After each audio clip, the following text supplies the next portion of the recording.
Brothers శ్రావణ వేడుకలు అన్ని రకాల వస్త్రాలు శ్రావణంలో కూడా ఆషాఢం ధరలకే అమ్మకం.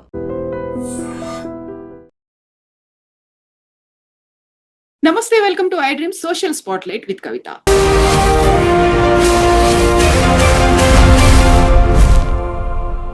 ధర్మస్థలాకి సంబంధించి రోజుకొక ట్విస్ట్ అయితే వెలుగులోకి వస్తుంది. యాక్చువల్ గా అది కాన్స్పిరసీ థియరీ అనేటువంటి మాట ఎందుకు వినిపిస్తోంది?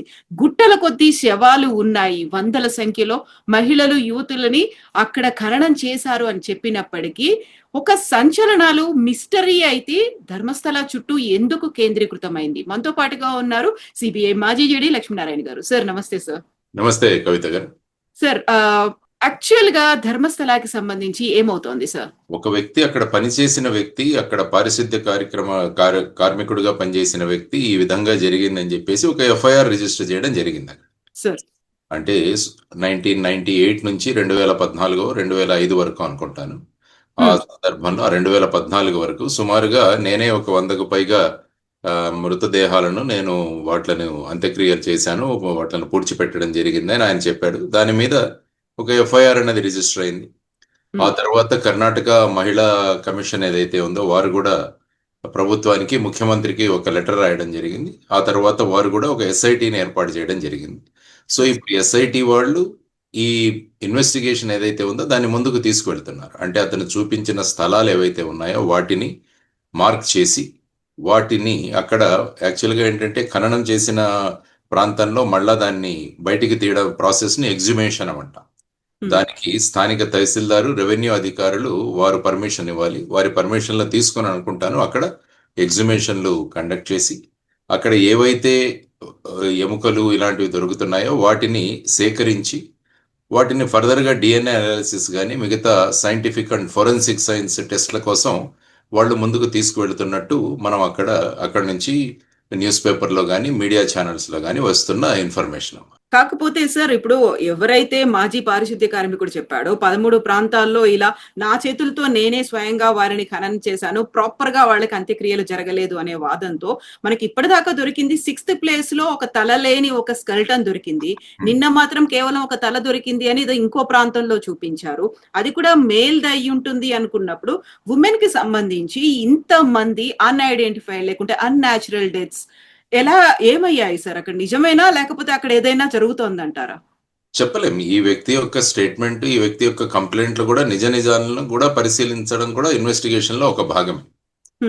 కాబట్టి ఇతను ఎవరి పేర్లు తీసుకుంటాడో లేకుంటే ఇతనికి ఎవరైతే సహాయం చేశారో ఈ విధంగా చేయడానికి వారిని కూడా వెతికి వాళ్ళ స్టేట్మెంట్స్ కూడా తీసుకోవాల్సిన అవసరం ఉంటుంది ఇందులో. అంటే ఎఫ్ఐఆర్ రిజిస్టర్ చేయడం అంటే ఆ ఎఫ్ఐఆర్ నిజమో అబద్ధమో కూడా ఇంకా మనకు తెలియదు. సుప్రీంకోర్టు లలిత కుమారి జడ్జిమెంట్ లో ఏం చెప్పిందంటే ఎఫ్ఐఆర్ ఎవరు ఇచ్చినా కూడా అందులో నిజం ఉందా నిజం లేదా అన్నది ఎఫ్ఐఆర్ రిజిస్ట్రేషన్ స్థాయిలో ఎప్పుడు కూడా మనం దాన్ని ఆ విధంగా చూడకూడదు. ఏదైనా కాగ్నిజబుల్ అఫెన్స్ ఏదైతే జరిగిందో దాన్ని వెంటనే రిజిస్టర్ చేయాలి అని చెప్పి సుప్రీంకోర్టు ఆదేశించింది. కాబట్టి ఈ వ్యక్తి వచ్చి ఈ విధంగా నేను చేశాను అని చెప్పి దానికి సంబంధించిన ఫోటోలు కూడా అతను తన కంప్లైంట్ తో పాటు యాడ్ చేశారని చెప్పి అప్పుడు వెంటనే దాని మీద కేసు రిజిస్టర్ చేయడం జరిగింది. కేసు రిజిస్ట్రేషన్ అన్నది ఇన్వెస్టిగేషన్ కు ఒక శ్రీకారం మొదలు పెడతారనమాట. సో ఆ విధంగా ఎఫ్ఐఆర్ వచ్చేసి ఇన్వెస్టిగేషన్ కి ఒక ఫస్ట్ స్టెప్. ఆ తర్వాత ఇక టీమ్స్ ఫామ్ చేయడము, అతను చూపిన ప్రదేశాలకు వెళ్ళడం, అక్కడున్న ప్రాంతాన్ని పరిశీలించడం, ఆ తర్వాత అక్కడున్న ఎవిడెన్స్ ఏదైతే ఉందో దాన్ని బయటికి తీసుకురావడం, దాన్ని ఈ ఏవైతే అవశేషాలు ఉన్నాయో అవి మనిషివా నెంబర్ 1 మనిషివి అని నిర్ధారిస్తే అవి స్త్రీయా పురుషుడివా, సో దాన్ని బట్టి మళ్ళా వయస్సు ఎంత ఉండొచ్చు, ఇలాంటివన్నీ కూడా ఫోరెన్సిక్ అండ్ డిఎన్ఏ అనాలిసిస్ లో తేలుతుంది. ఆ తర్వాత అతను చూపిన ప్రదేశాలన్నింటిలో కూడా ఈ ప్రాసెస్ నడుస్తోంది. కేవలం మనకు వాళ్ళు అఫీషియల్ గా ఎక్కడ కూడా ప్రెస్ నోట్ కానీ ఏది రిలీజ్ చేయలేదు, కానీ ఇక్కడ ఈ మీడియాలోనూ తర్వాత యూట్యూబ్ ఛానల్స్ లోనూ వస్తున్న దాంట్లో 6వ నెంబర్ స్పాట్ లో కొన్ని అవశేషాలు దొరికాయి, అందులో అవి మనిషివని. ఇది ఎస్ఐటి ఇంతవరకు ఏమీ మాట్లాడలేదు. యాక్చువల్గా న్యూస్ ఛానల్స్ మాట్లాడుతున్నాయి. సో అందుకని ఎస్ఐటి వాళ్ళ ఇన్వెస్టిగేషన్ వరకు మనం వెయిట్ చేయాలి. ఆ తర్వాత వచ్చేసి వాళ్ళు ఏ విధంగా ముందుకు తీసుకెళ్తున్నారు అన్నది కూడా చూడాల్సిన అంశం. అసలు ఈ ఎఫ్ఐఆర్ లో తథ్యాలు ఉన్నాయా, దాని తర్వాత వీడి వెనకాల ఏదైనా మళ్ళా ఏదైనా కాన్స్పిరసీ యాంగిల్ ఉందా, లేకుంటే అక్కడ ఉన్న ధర్మస్థలాల్లో ఉన్న బోర్డు మెంబర్స్ని ఏ విధంగా ఈ విధంగా వాళ్ళను డిఫేమ్ చేయడానికి ఏదైనా జరుగుతుందా, ఇవన్నీ కూడా ఇన్వెస్టిగేషన్లో భాగాలు. ఇన్వెస్టిగేషన్లో it is part of the investigation. So వాటన్నింటినీ కూడా ఈ స్పెషల్ ఇన్వెస్టిగేషన్ టీం అన్నది వాళ్ళు బయటికి తీసుకొస్తారు. టైం పడుతుంది దానికి. ఇమీడియట్గా మనకు మినిట్ టు మినిట్ మనకి రిజల్ట్స్ అన్నవి తెలియవు, కానీ ఫైనల్గా ఇందులో ఏం జరిగింది అన్నది మటుకు తెలియాలి. ఆ కంప్లైంట్ కరెక్టా లేదా, కంప్లైంట్ కరెక్ట్ అయితే ఎంతవరకు అందులో తథ్యాలు ఉన్నాయి అన్నది కూడా వెరిఫై చేస్తారు వాళ్ళు. సార్, అయితే సెకండ్ విక్టిమ్ కూడా వచ్చారు. జయంత్ అనే పర్సన్ తను ఆర్టీఐ కింద అప్లై చేస్తే 2000 నుంచి 2015 మధ్య కాలంలో అన్ఐడెంటిఫైడ్ డెత్ రికార్డ్స్ అనేది ఉన్నాయి. దాన్ని తగలబెట్టారు, కావాలని ఒక పోలీస్ ఆఫీసర్ తగలబెట్టాడు. అంటే ఆ కాలంలో జరిగినటువంటి మిస్సింగ్ కేసులు కావచ్చు, మర్డర్స్ కావచ్చు, లేకపోతే డెత్స్ అనేవి ఏవైతే ఉన్నాయో వాటన్నిటికీ సంబంధించి లెక్క అనేది లేకుండా పోతుంది కదా సార్, రిజిస్టరే లేనప్పుడు. ఎలా ఉంటుందంటే మొదటిది మిస్సింగ్, హా, రెండోది వచ్చేసి అన్ఐడెంటిఫైడ్ డెడ్ బాడీస్. ఈ రెండు కేటగిరీ మనం చూడాలి. Sir. So for example missing కేసులు అన్ని ఆ కాలంలో రిజిస్టర్ అయిన మిస్సింగ్ కేసుల్లో ఎంతమంది మళ్ళా రిటర్న్ వచ్చేసారు ఇంటికి అన్నదాన్ని తీసి, ఇంకా ట్రేస్ కాని కేసెస్ ఎన్ని అని చెప్పేసి వాటన్నిటిని కూడా లిస్ట్ తీయాలి. ఉమ్, ఆ తర్వాత అదే టైంలో అన్ఐడెంటిఫైడ్ డెడ్ బాడీస్ కూడా ఉంటాయి. ఫర్ ఎగ్జాంపుల్ ఎక్కడో ఉన్న ప్రాంతం నుంచి వచ్చిన వ్యక్తి యొక్క డెడ్ బాడీ ఒక చోట దొరికితే ఆ వ్యక్తికి మళ్ళా లింక్ చేయడం అన్నది చాలా కష్టమైన పరిస్థితి. సో అలాంటి అన్ఐడెంటిఫైడ్ డెడ్ బాడీస్ కూడా ఏమైనా ఉన్నాయా అన్నది. ఎందుకంటే అన్ఐడెంటిఫైడ్ డెడ్ బాడీస్ దొరికినా కూడా వాళ్ళని చాలా రోజులు అక్కడ ఉంచరు. ఉమ్, ఎందుకంటే దాంట్లో పోస్ట్ మార్టము ఇవన్నీ చేసేసిన తర్వాత బాడీ ఐడెంటిఫై చేసుకుంటే కొన్ని రోజులు మార్చురీలో పెడతారు, కానీ దాన్ని ఇండెఫినెట్ గా పెట్టలే. ఆ తర్వాత వాటికి రెగ్యులర్ గా ఈ అంత్యక్రియలు అవి చేస్తుంటారు అనమాట, అన్ఐడెంటిఫైడ్ డెడ్ బాడీస్ కూడా.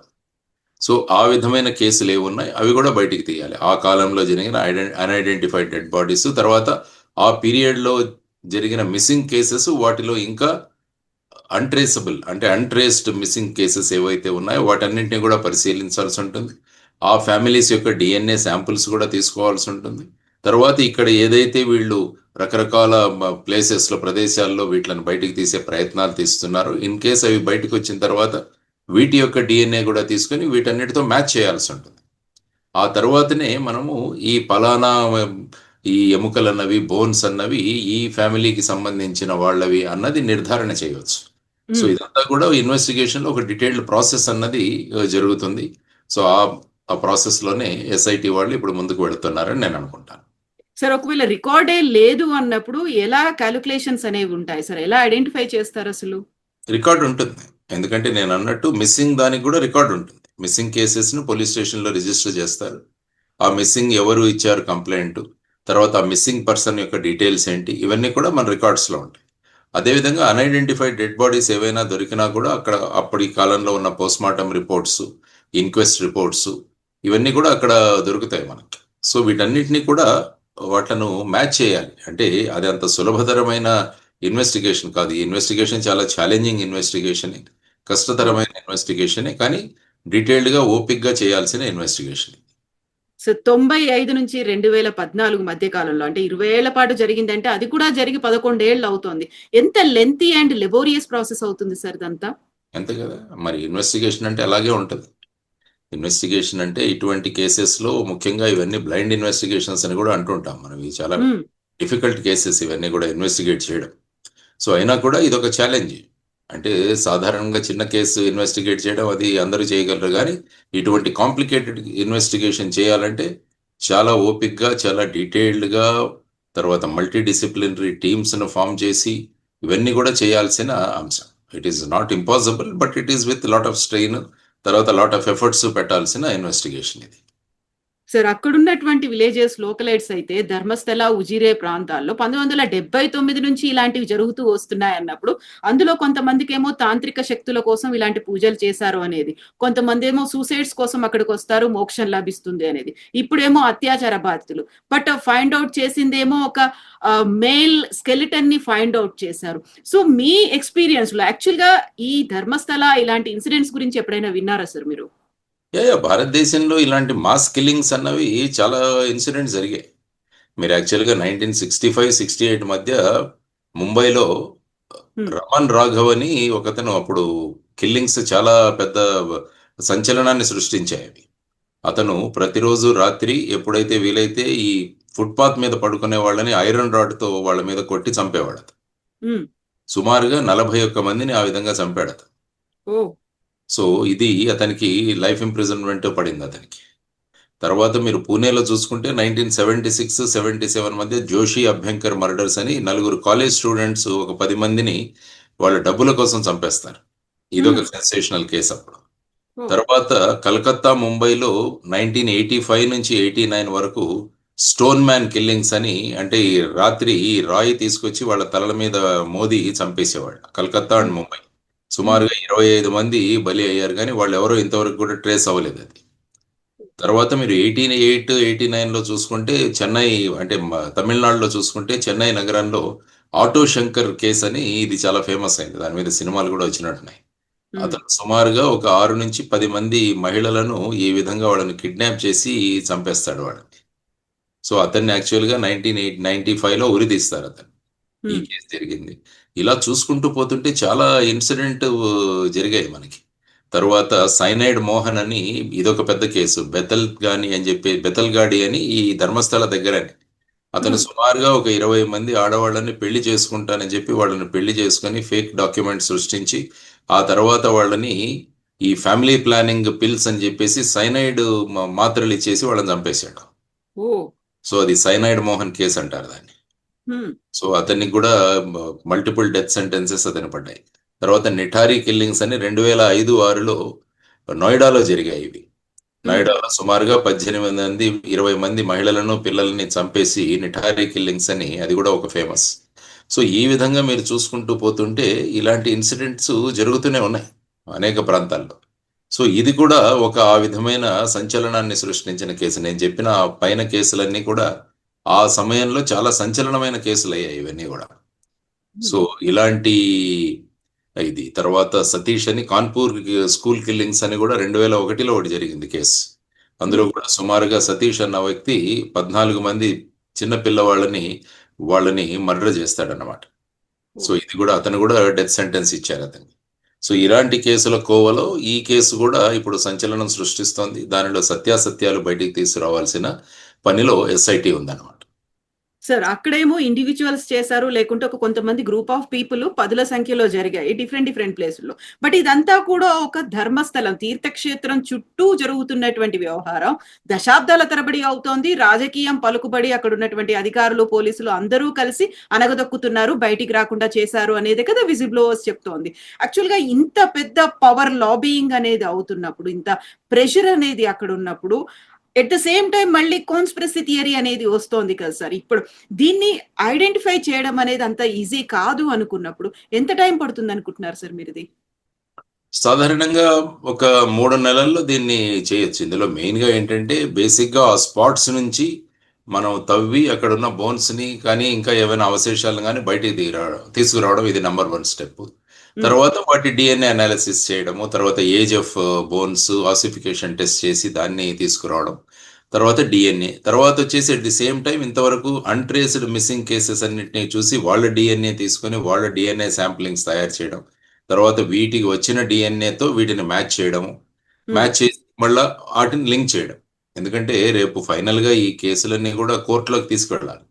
కోర్టుకు తీసుకువెళ్ళినప్పుడు మన ఎవిడెన్స్ ఎలా ఉండాలంటే ఖచ్చితంగా ఇది జరిగింది అన్నది ప్రూవ్ చేయగలగాలి. అదే మన దేశంలో ఉన్న criminal justice system. Proving a case beyond reasonable doubt అంటారు. ఇది అయి ఉండవచ్చు అన్నదానికి కుదరదు మన కోర్టుల్లో. మన కోర్టుల్లో ఇది అయ్యింది అని ప్రూవ్ చేయాలి.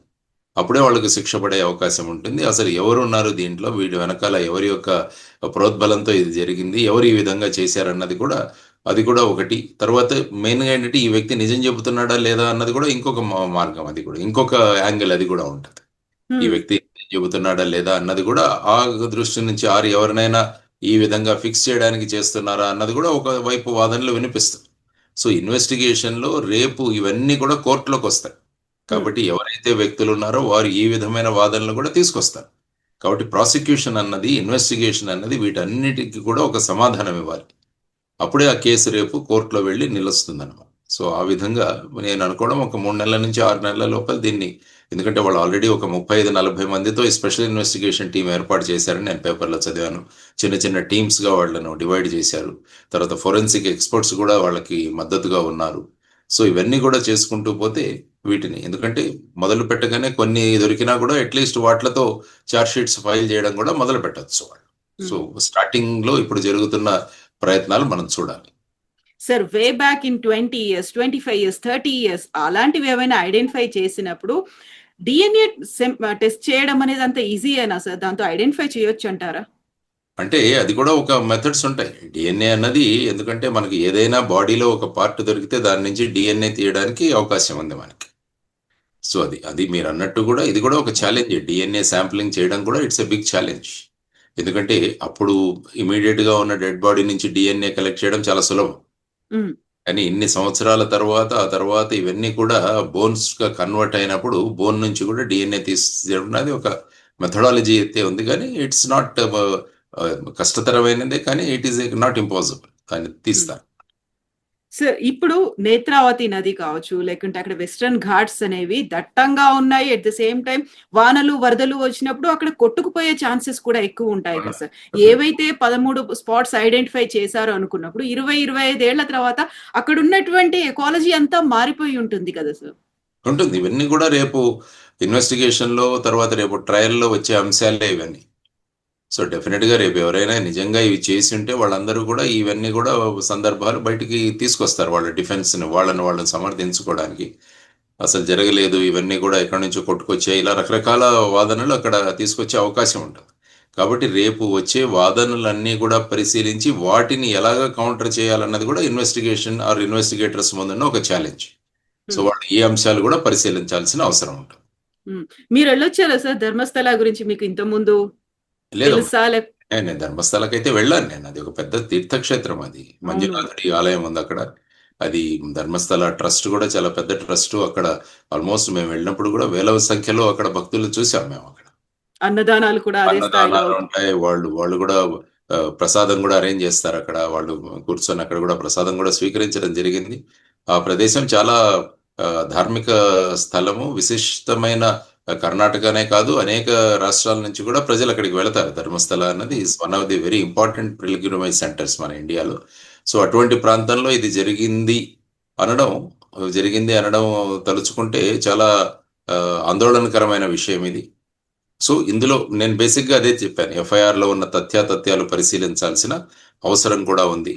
అక్కడ ఏదైనా మళ్ళా మేనేజ్మెంట్ లో గొడవలు ఏవైతే ఉన్నాయా ఇవి కూడా బయటికి తీసుకురావాల్సిన అవసరం. అంటే ఒక గ్రూప్ ని ఇంకొక గ్రూప్ డిఫేమ్ చేయడం, లేకుంటే వీళ్ళకి ఏదైనా పొలిటికల్ అఫిలియేషన్స్ ఉంటే అపోజిషన్ పార్టీస్ ఏమన్నా ఈ విధంగా డిఫేమ్ చేయడానికి ఏమన్నా ప్రయత్నాలు. ఎందుకంటే ఇన్వెస్టిగేషన్ లో everything should be ruled out. అదే ఇన్వెస్టిగేషన్ అవుతుంది అన్నమాట. 13 స్పాట్స్ అన్నారు, 11 స్పాట్స్ అయిపోయాయి. ప్రామినెంట్ గా ఎస్ ఐడెంటిఫై చేశాము అనేంతగా అయితే అక్కడ కనిపించట్లేదు. ఎట్ ద సేమ్ టైం అక్కడ ఉన్నటువంటి జైన్ గ్రూప్స్ కూడా మేము ప్రొటెస్ట్ చేస్తాము, ఎందుకంటే మమ్మల్ని డిఫేమ్ చేసే ప్రయత్నం జరుగుతోంది, కావాలని మమ్మల్ని వాడుకుంటున్నారు అనేటువంటి మాట కూడా వాడు యూజ్ చేస్తున్నారు. పాలిటిక్స్ కూడా ఎంటర్ అయ్యాయా అనిపిస్తోంది. ఇన్ని రకాల గ్రూప్స్ ఉన్నాయి. ఉంటుంది, అంతే కదా. ఎందుకంటే బేసిక్ గా ఒక వ్యక్తి ఇచ్చిన ఎఫ్ఐఆర్ తో ఇది మొదలైంది. ఆ వ్యక్తి ఇచ్చిన ఎఫ్ఐఆర్ లో కూడా నేను ఇంతకుముందు చెప్పినట్టు ఎఫ్ఐఆర్ రిజిస్ట్రేషన్ స్టేజ్ లో అందులో నిజం ఉందా లేదా అన్నది పరిశీలించాల్సిన అవసరం లేదు. ఎఫ్ఐఆర్ అయితే రిజిస్టర్ చేయాలి. ఆ తర్వాత అందులో ఉన్న అంశాలను బయటికి తీసుకురావడానికి చేసే ప్రక్రియనే మనం ఇన్వెస్టిగేషన్ అంటాం. ఆ ప్రాసెస్ నడుస్తుంది. తర్వాత ఇన్ కేస్ ఇలాంటిది ఏది జరగలేదంటే ఫైనల్ గా ఇతను ఇట్లాంటి స్టేట్మెంట్ ఇవ్వడానికి కారణం ఏంటి. సో అతన్ని కూడా మళ్ళా ఇంట్రాగేట్ చేయాల్సిన అవసరం కూడా ఉంది. అతన్ని కూడా బ్రెయిన్ మ్యాపింగ్ కానీ లేకుంటే నార్కో అనాలిసిస్ కానీ ఇవి కూడా చేయాల్సిన అవసరం ఉంటుంది. అంటే ఫైనల్ గా అతను చెప్పిన ప్రాంతంలో ఏది దొరక్కుంటే సో అతను చేసిన దీంట్లో దాని వెనక కారణం ఏంటన్నది కూడా కనిపెట్టాల్సిన అవసరం ఉంటుంది. బట్ ఏది ఐడెంటిఫై చేయలేకపోయినప్పటికీ అక్కడ కొంతమంది తల్లులు ఏళ్ల తరబడి ఇంకా ప్రొటెస్ట్ చేస్తున్నారు కదా సార్. దాని మీద అయితే ఇన్డెప్త్ గా ఇన్వెస్టిగేషన్ చేయాల్సిన అవసరం ఉంటుంది కదా సార్. ఇంతకు ముందు కూడా ఒక కేసు జరిగింది. ఐ థింక్ అనన్యాన ఏదో ఒక కేసు, సంజన కేసు ఏదో జరిగింది అనుకుంటాను. అక్కడ కొన్ని 2005 సంవత్సరం సిబిఐ ఇన్వెస్టిగేట్ చేసింది అనుకుంటాను. అప్పుడు చెన్నై యూనిట్ వాళ్ళు ఇన్వెస్టిగేషన్ చేశారని నేను విన్నాను. 2012-13 అనుకుంటాను.